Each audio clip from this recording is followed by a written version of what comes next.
Hello students. आज हम बात करेंगे यूनिट्स एंड डायमेंशन की। यूनिट्स एंड डायमेंशन की देखिए, ये जैसे इंग्लिश में एबीसीडी होता है, वैसे ही फिजिक्स में यूनिट्स एंड डायमेंशन आपका रोल प्ले करेगा। बहुत बेसिक चीजें हैं, लेकिन कंपटीशन पॉइंट ऑफ व्यू से नीट में इसमें 3 क्वेश्चन आता है। लास्ट ईयर 3 क्वेश्चन आए, बहुत ही बेसिक आए थे, पेन भी चलाने की जरूरत नहीं है। लेकिन पहले हमको बेसिक सीखना है, क्योंकि ये फाउंडेशन कोर्स है। तो हमको हर चीज सीखनी है। तो आप जल्दबाजी मत रहिएगा। एक बार जब सीख लेंगे, एक बार अगर आप सीख लेंगे तो बिना पेन चलाए ही क्वेश्चन करने लगेंगे। तो अगर चैनल पर नए हैं तो चैनल को सब्सक्राइब कर लीजिए और इसको ज़्यादा से ज़्यादा शेयर कर दीजिए। तो सबसे पहले हम बात करेंगे मेजरमेंट की। मेजरमेंट की बात करेंगे कि मेजरमेंट की ज़रूरत क्यों पड़ी। हमारा पहला क्वेश्चन है, किसी भी ऑब्जेक्ट को मेजरमेंट करने की ज़रूरत क्यों पड़ी। तो देखिए, मेजरमेंट करने की जरूरत इसलिए हमें पड़ी कि अगर मान लीजिए ये टावर है, एक ए है, दूसरा हमारे पास है बी। हम कह दें कि बी जो है ए से बड़ा है। बी जो है ए से बड़ा है। तो आप क्या एज्यूम करोगे, कितना बड़ा है आप नहीं बता सकते। कह दें कि जो सी है, अगर मान लीजिए for example this is C, हम कह दें कि सी भी ए से बड़ा है और बी भी ए से बड़ा है। तो कौन कितना बड़ा है आप एग्जैक्ट नहीं बता सकते। तो अगर हम ये कहें कि ये 4 मीटर है, ए 4 मीटर है, बी 6 मीटर है और सी हमारा 8 मीटर है। ओके।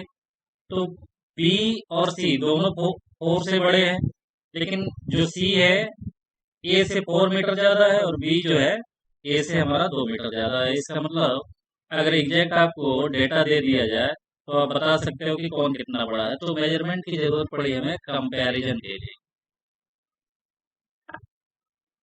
कंपैरिजन के लिए जरूरत पड़ी कि कौन एग्जैक्टली कितना बड़ा है, छोटा है। तो मेजरमेंट मान लीजिए आप ले लिए, 4 ले लिए, 6 ले लिए, 8 ले लिए। तो इसके आगे इस मेजरमेंट को डिफाइन करने के लिए एक स्पेसिफिक टर्म की जरूरत पड़ी, जिसको बोला गया यूनिट। अगर आपने इसको मीटर बोल दिया तो आप क्लियर इससे पता चलता है कि लेंथ मेजर किए हैं। ओके। अगर यही चीज 4 होती, 6 होता, 8 होता और इसके आगे हम किलोग्राम लगा देते तो क्लियर पता है कि क्वांटिटी की बात हो रही है, मास की बात हो रही है।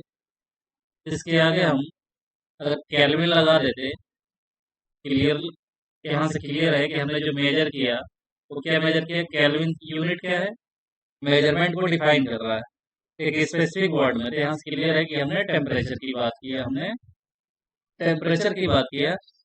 468 ये क्या है, मेजरमेंट का मैग्नीट्यूड है, जिससे पता चलता है कि एग्जैक्टली कितनी वैल्यू कम या ज्यादा है। तो मेजरमेंट की जरूरत हमें कंपैरिजन के लिए पड़ी। तो यूनिट्स एंड मेजरमेंट आपका जो पहला चैप्टर है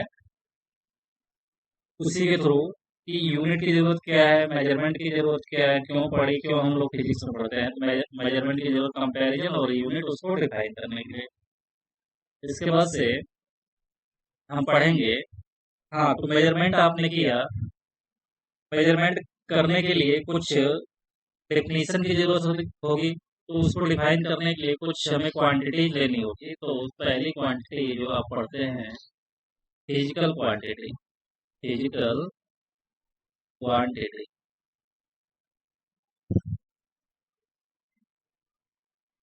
फिजिकल क्वांटिटी, इसकी डेफिनेशन है those quantity,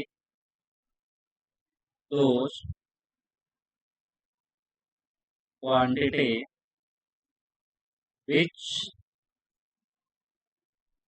can be measured, which can be measured। ऐसी क्वांटिटी जिसको हम मेजर कर सके वो हमारी फिजिकल क्वांटिटी होगी। फॉर एग्जांपल मास, मास को आप मेजर करते हो किलोग्राम में। Length, speed, time, work, power, etc। यानी कि ऐसी क्वांटिटी जिसको आप मेजर कर सको, वो आपकी क्या होगी? Physical quantity. ऐसी क्वांटिटी जो आप मेजर कर सके, जिसको आप नाप सके, जिसको आप माप सके, वो हमारी फिजिकल क्वांटिटी होगी। ओके। बात करें अगर फीलिंग्स की, आपके अंदर क्या भाव आ रहा है, खुश है कि दुखी है, इसको मेजर करने के लिए कोई भी डिवाइस नहीं बनी है। तो फीलिंग्स हमारी क्या है? फिजिकल क्वांटिटी नहीं है। इमोशन, किसी के अंदर क्या भाव आ रहा है आप कैसे जानोगे? इसके हम मेजर करने के लिए कोई डिवाइस नहीं है, तो ये हमारी फिजिकल क्वांटिटी नहीं है। तो हमने जाना फिजिकल क्वांटिटी क्या है। तो इस तरह से फिजिकल क्वांटिटी इनफाइनाइट नंबर में होते हैं, इनफाइनाइट नंबर में होते हैं। तो फिजिक्स हमारा क्या है? फिजिक्स पढ़ने का पर्पज ये होता है कि हम जो लॉ पढ़ते हैं, जो नेचर में घटनाएं होती है, उसको लॉ के थ्रू रिप्रेजेंट करें, और कम से कम हो, सिक्वेंशियल हो, लॉजिकल हो, कॉम्प्लिकेटेड ना हो। तो उनको डिफाइन किया गया, फंडामेंटल क्वांटिटी ली गई, फंडामेंटल क्वांटिटी। ठीक है, फंडामेंटल क्वांटिटी ली गई। इसके पीछे कोई लॉजिक नहीं है। फंडामेंटल क्वांटिटी वो क्वांटिटी होती है जो कि इंडिपेंडेंट होती है, इसको किसी और मेथड से नहीं अपनाया जा सकता। ठीक है, तो ये आर्बिटरली चूज किया गया है, इसके पीछे कोई लॉजिक नहीं है, आर्बिटरली चूज किया गया है।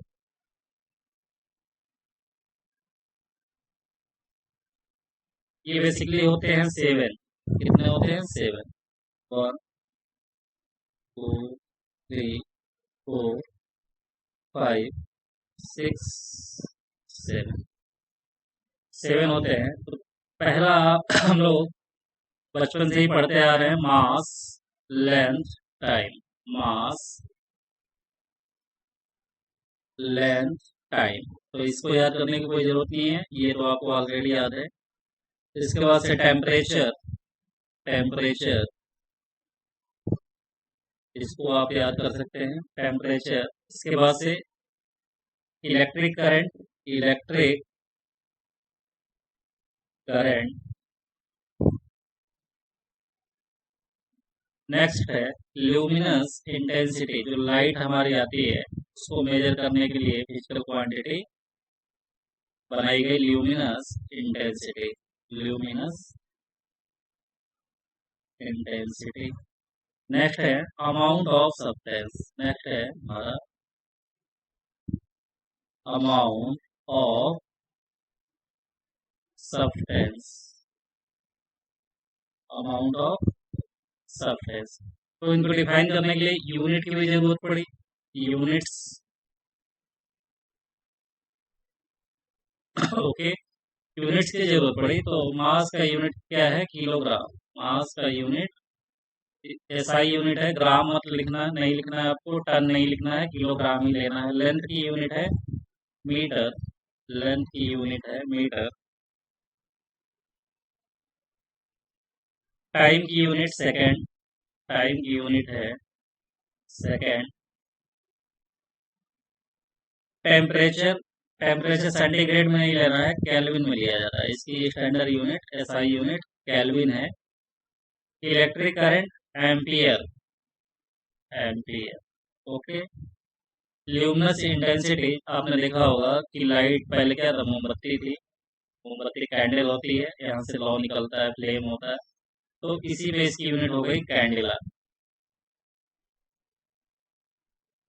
नेक्स्ट है amount of substance, that means mole. Okay, तो ये हमारी फिजिकल क्वांटिटी, ये इनकी यूनिट्स हो गई। इसके बाद से हम बात करेंगे डायमेंशन की। ये डायमेंशन, हाँ नहीं, इसके बाद है हमारा डेराइव क्वांटिटी, डेराइव क्वांटिटी। तो देखो, फिजिकल क्वांटिटी जो है, इसमें दो चीजें छूट गई। देखो, दो क्वांटिटी और थी जिनको मेजर किया गया, मेजर किया जाता है, लेकिन वो इसमें आ नहीं पाई। तो बाद में पता चला कि हम तो एंगल को भी मेजर करते हैं, तो उसको डाल दिया गया सप्लीमेंट्री क्वांटिटी में, supplementary quantity,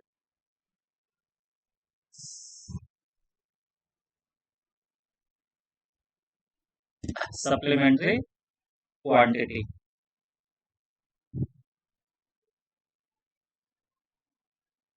plane angle, plane मतलब 2D, इसकी यूनिट होगी रेडियन,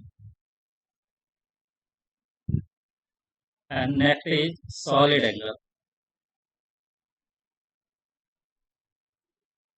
इसकी यूनिट होती है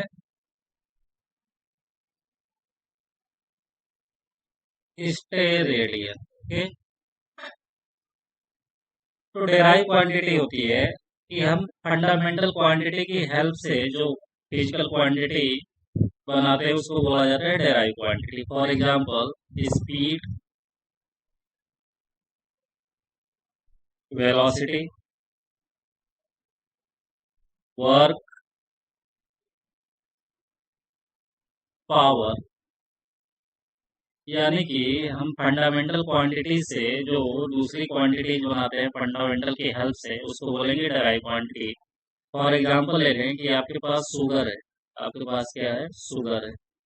ओके, शुगर की हेल्प से आप खीर बना सकते हो, स्वीट बना सकते हो, टी बना सकते हो, बहुत सारी चीजें बना सकते हो। शुगर हमारा फंडामेंटल क्वांटिटी हो गई, फंडामेंटल क्वांटिटी हो गई शुगर। ओके, और ये हमारे हो गए डेराइव, डेराइव। जिस फॉर एग्जांपल ले लें, स्पीड इक्वल टू होता है distance upon time, distance upon time. Okay, distance upon time, तो डिस्टेंस का क्या होगा, यूनिट मीटर हो गया और डिवाइड बाय सेकेंड। तो मीटर हमारी एक फिजिकल फंडामेंटल है और सेकेंड भी एक फंडामेंटल है। अब देखो, मीटर हमारी फंडामेंटल है और सेकेंड भी फंडामेंटल है, और इन दोनों की हेल्प से हमने क्या बनाया, स्पीड बनाया। स्पीड हमारी क्या होगी, डेराइव क्वांटिटी हो गई। ओके, बस फंडामेंटल 7 है, इन्हीं 7 की हेल्प से हम कोई भी डेराइव क्वांटिटी बना सकते हैं, और डेराइव क्वांटिटी इनफाइनाइट नंबर में होती है, इसका कुछ फिक्स नहीं है। ओके, अब हम बात करेंगे डायमेंशन की। यहाँ से आपका चैप्टर शुरू होगा डायमेंशन की। अगर आपको डायमेंशन नहीं निकालना आता तो वीडियो को पूरा देखिए, एक एक चीज क्लियर समझ में आ जाएगा क्या होता है dimension. It is the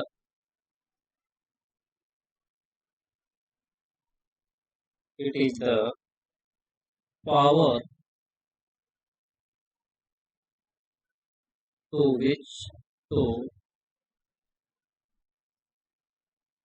which the the fundamental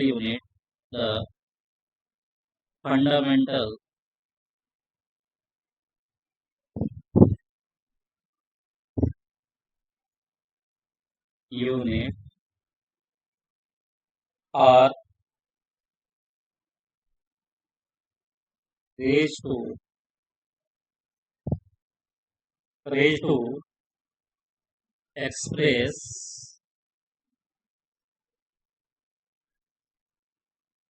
physical quantity, express physical quantity. Okay, it is the power to which fundamental units are raised to express physical quantity. तो देखो, डेफिनेशन ये किताबी लैंग्वेज है, ये नहीं समझ में आएगा। इसका मतलब ये है कि अगर कोई फिजिकल क्वांटिटी है, कोई फिजिकल क्वांटिटी है हमारे पास, तो उसमें फंडामेंटल क्वांटिटी का क्या रोल है, कितनी बार आई है। कोई भी फिजिकल क्वांटिटी है उसमें फंडामेंटल क्वांटिटी कितनी बार आई है। फॉर एग्जांपल हम ले लें, जैसे स्पीड है, हाँ स्पीड है, ठीक है, स्पीड की यूनिट होती है मीटर पर सेकेंड। तो देखो, मीटर कितनी बार आया है, मीटर का पावर क्या है, 1 है, और सेकेंड का पावर 1 है, यानी कि हम इसको लिख सकते हैं मीटर ms-1। तो मीटर कितनी बार आया, पावर देखिए, पावर देखना है 1 बार, और सेकेंड कितनी बार आया है, 1 बार। निगेटिव का मतलब डिवाइड है, तो ये मतलब होता है। अभी पढ़ेंगे तो इसका स्टैंडर्ड सिंबल होता है बेटा, इसका जो स्टैंडर्ड सिंबल होता है इस फॉर्म में लिखते हैं। एम मास है, एल लेंथ है, टी टाइम है, और इस पे जो पावर होगा, इस पे जो पावर होगा इसी को हम बोलेंगे डायमेंशन। यानी कि मास का अगर हम कह रहे हैं डायमेंशन क्या होगा, तो ए है, लेंथ का डायमेंशन क्या होगा, तो बी है, और टाइम का डायमेंशन क्या है, सी है। तो इस तरह से डायमेंशन होता है। तो सिंबल हम इसको देखेंगे, सिंबल के लिए हम यहीं पे लिख लेंगे। देखो ये मास है, तो मास का जो डायमेंशन होगा ये होगा हमारा एम। ओके, लेंथ है, लेंथ का डायमेंशन होगा एल। टाइम का डायमेंशन कैपिटल टी। टेम्परेचर का डायमेंशन केल्विन, या कभी कभी आपको कहीं किसी बुक में थीटा देखने को मिल जाएगा। थीटा का लॉजिक ये है कि टेम्परेचर को पहले डिग्री सेंटीग्रेड में मेजर किया जाता था और एंगल को भी डिग्री में मेजर किया जाता था, तो पुरानी बुकों में थीटा मिल जाएगा। इलेक्ट्रिक करंट की यूनिट है एम्पियर, ल्यूमिनस इंटेंसिटी की C D, amount of substance की मोल। तो इसको आपको नहीं याद रखना है, इन दोनों को नहीं याद रखना है। एमएलटी आपको पता ही है, टेम्परेचर का केल्विन हो जाएगा और करंट का एम्पियर, तो याद भी करने की जरूरत नहीं है, आपको याद है। देखो एंगल का कोई डायमेंशन नहीं होता, स्टेरेडियन का भी कोई डायमेंशन नहीं होता, ओनली फंडामेंटल के होते हैं। तो ये हमने देख लिया। इसके बाद से कैसे डायमेंशन निकालते हैं अब उसको देखते हैं। जैसे मान लीजिए एरिया, फॉर एग्जाम्पल एरिया का डायमेंशन आपको निकालना है। एरिया, तो एरिया होता है length into breadth, length into, तो लेंथ क्या है, इसका डायमेंशन एल होगा, और ब्रेथ क्या होगा, ब्रेथ भी हमारी लेंथ ही होती है, उसका भी डायमेंशन एल होगा, तो ये हो जाएगा L2। L2, और इसको और स्टैंडर्ड फॉर्मेट में लिखे हैं तो ये होगा M0 L2 T0। जीरो का मतलब ये होता है कि M का इसमें कोई रोल नहीं है, T का भी कोई रोल नहीं है, T0। अब हम बात करें volume. Okay, this is volume, तो वॉल्यूम होगा length into breadth into height. तो लेंथ का डायमेंशन क्या हो जाएगा, L। ब्रेथ का डायमेंशन ये भी एक लेंथ ही है, हाइट भी हमारी एक लेंथ ही है। हाइट को किस में मेजर करते हो, लेंथ में है।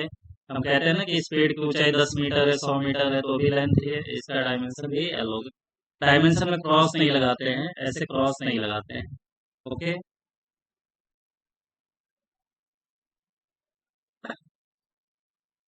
तो ये हो जाएगा हमारा L3, और इसको हम लिखेंगे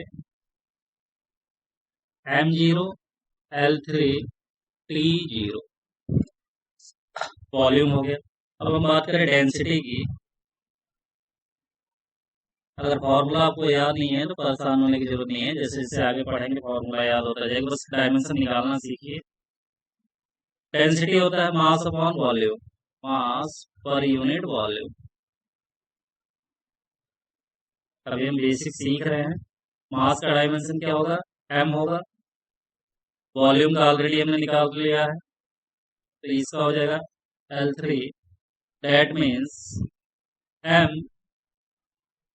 L3। देखिए इसमें टाइम नहीं है, लेकिन अगर स्टैंडर्ड फॉर्मेट में लिखना है तो इसको T0 लिखा जा सकता है। जीरो का मतलब इसका कोई रोल नहीं है टाइम का। तो ये हमारे इसके बाद से हम बात करें स्पीड की या वेलोसिटी की। तो स्पीड इक्वल टू होगा डिस्टेंस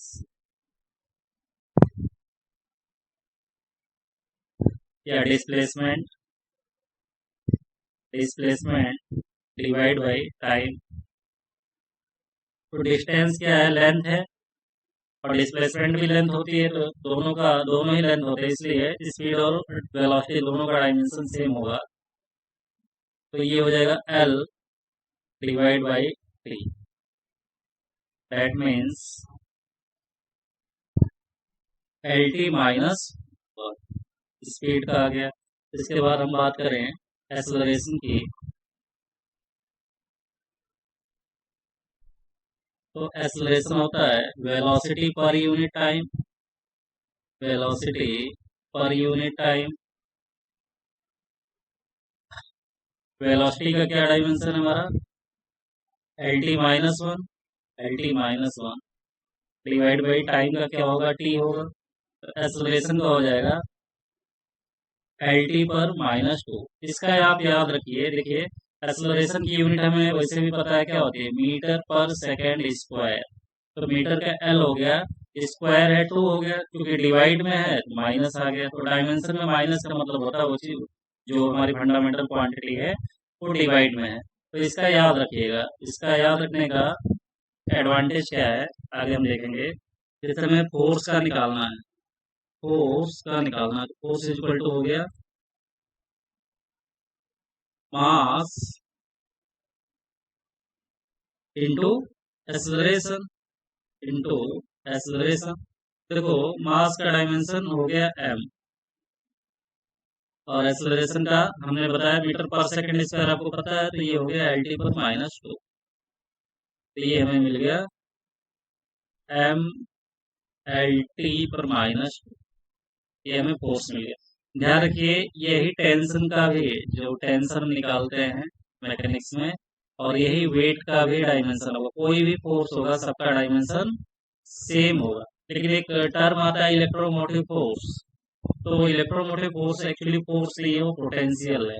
ध्यान रखिएगा इलेक्ट्रोमोटिव फोर्स जो हम लोग पढ़ते हैं 12th में, इलेक्ट्रोमोटिव फोर्स कंफ्यूज करने के लिए दे दिया जाता है। ये आपका फोर्स नहीं है, ये है पोटेंशियल एनर्जी है ये, ठीक है। इलेक्ट्रोमोटिव फोर्स आपका फोर्स नहीं है, तो ये अलग चीज है। टेंशन वेट फोर्स ये अलग चीज है।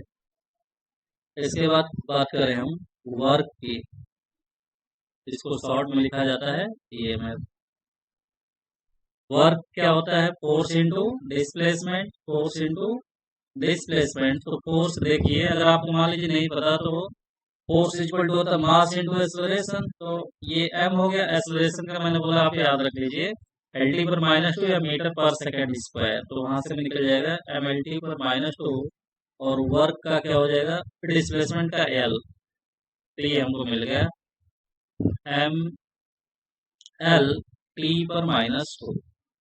ध्यान रखिए वर्क जो है पूरे फिजिक्स में कोई भी एनर्जी हो, कोई भी एनर्जी हो, ऑलवेज उसको वर्क के टर्म में कैलकुलेट किया जाता है। ऑलवेज वर्क के टर्म में कैलकुलेट किया जाता है।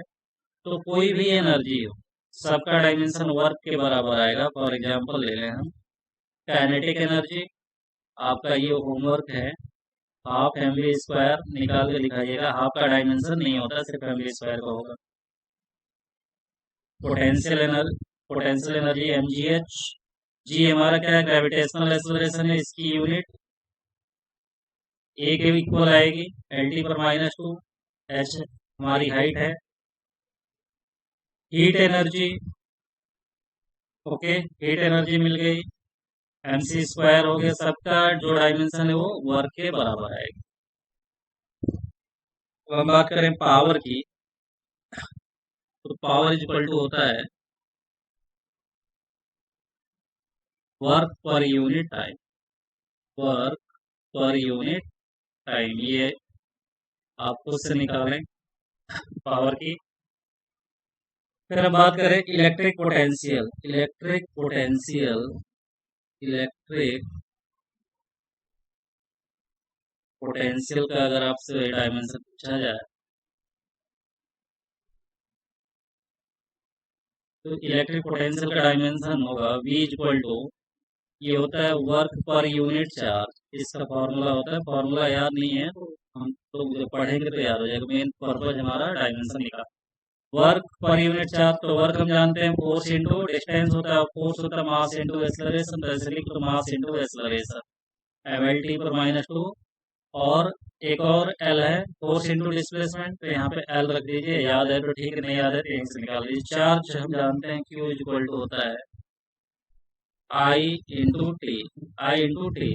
और आई क्या हमारी फंडामेंटल क्वांटिटी, इसका डायमेंशन ए होता है, और टी क्या डायमेंशन टी होगा, कैपिटल टी, यानी कि इसका डायमेंशन को मिल गया ए टी।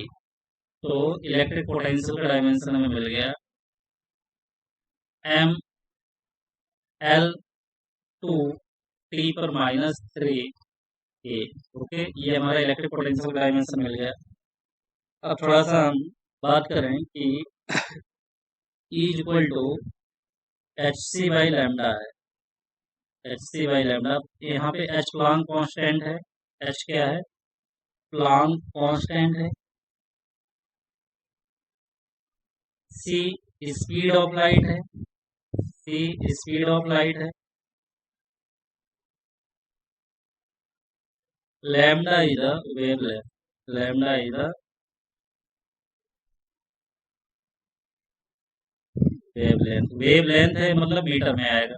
तो यहाँ से हमसे पूछा जा रहा है एच का, तो एच इज इक्वल टू, देखो क्रॉस मल्टीप्लाई कर लेंगे ई और एच में, E into lambda divide by C. E हमने बोला एनर्जी है, और किसी भी एनर्जी का, किसी भी एनर्जी का जो डायमेंशन होगा हमने बोला वर्क के बराबर होता है, और वर्क का जो डायमेंशन है एम एल टू टी पर माइनस टू होगा।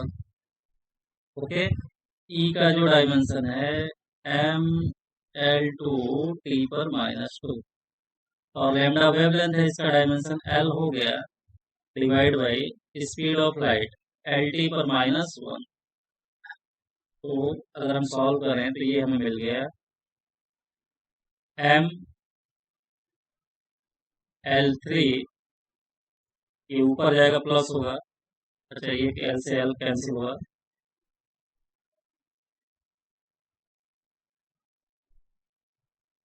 डायमेंशन याद नहीं किया जाता है, निकाल लिया जाता है। ये हो गया हमारा एम, वन एल से वन एल कैंसिल होगा, वन एल बचा, ये इससे ये कैंसिल होगा, टी एम एल टी पर माइनस वन, और एक एम एल टू टी पर माइनस वन, ये हमारा प्लांक कांस्टेंट का डायमेंशन आ गया। और एंगुलर मोमेंटम की बात करें, एंगुलर मोमेंटम